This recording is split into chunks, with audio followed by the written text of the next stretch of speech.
और मुझे विश्वास है ये एस्पिरेशनल ब्लॉक्स है वो एक विकास का नया मॉडल बनने वाले हैं। वो एक प्रकार से देश के विकास के एक नए ऊर्जा केंद्र बनने की संभावना रखते हैं और उस दिशा में भी हम आगे बढ़ रहे हैं। माननीय सांसदगण, आज विश्व की नजर भारत पर है।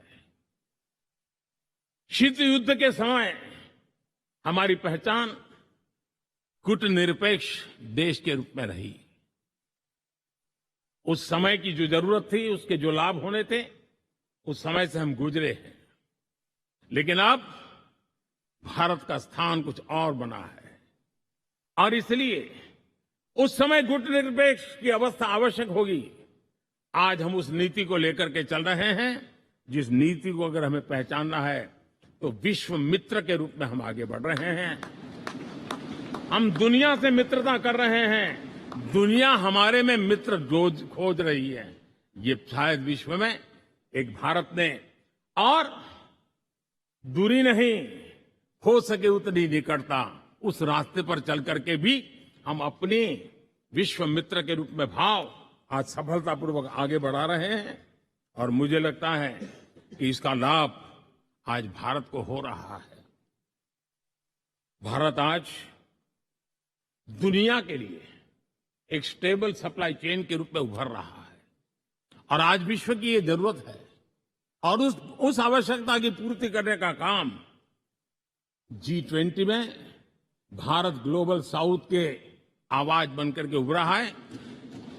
ये बीज G20 समिट में जो बीज बोया गया है, मेरे देशवासी आने वाले समय देखेंगे कि वो ऐसा वटवृक्ष बनने वाला है, ऐसा वटवृक्ष बनने वाला है, विश्वास का ऐसा वटवृक्ष बनने वाला है जिसकी साया में आने वाली पीढ़ियां सदियों तक एक गर्व के साथ अपना सीना तान करके खड़ी रहेगी।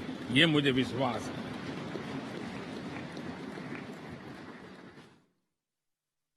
इस G20 में एक बहुत बड़ा काम हमने किया है, बायोफ्यूल अलायंस का।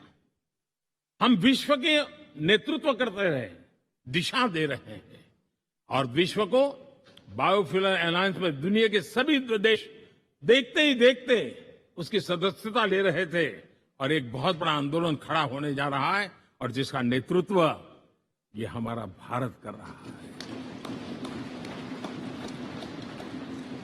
छोटे छोटे महाद्वीप, उनके साथ भी आर्थिक कॉरिडोर बनाने की दिशा में हमने बड़ी मजबूती के साथ कदम उठाए हैं। आदरणीय बंधुगण, आदरणीय उपराष्ट्रपति जी, आदरणीय स्पीकर महोदय, आज हम यहां से विदाई लेकर के नए भवन में जा रहे हैं, संसद के नए भवन में बैठने वाले हैं और ये शुभ है, गणेश चतुर्थी के दिन बैठ रहे हैं।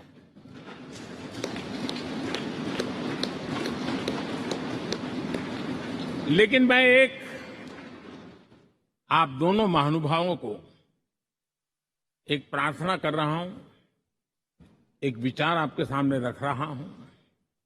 मैं आशा करता हूं कि आप दोनों मिलकर के उस विचार पर जहां भी जरूरत पड़े मंथन करके कुछ निर्णय अवश्य कीजिए।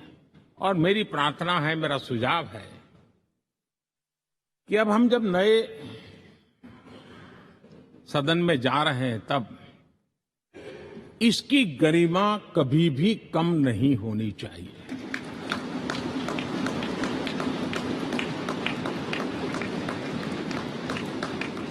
इसे सिर्फ पुरानी पार्लियामेंट कहकर के छोड़ दें, ऐसा नहीं होना चाहिए।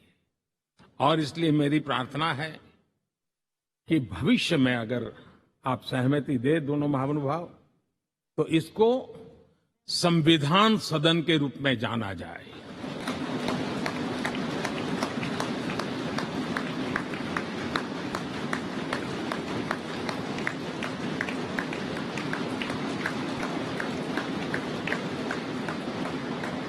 ताकि ये हमेशा हमारे रक्षा के लिए हमारी जीवन प्रेरणा बनी रहेगी।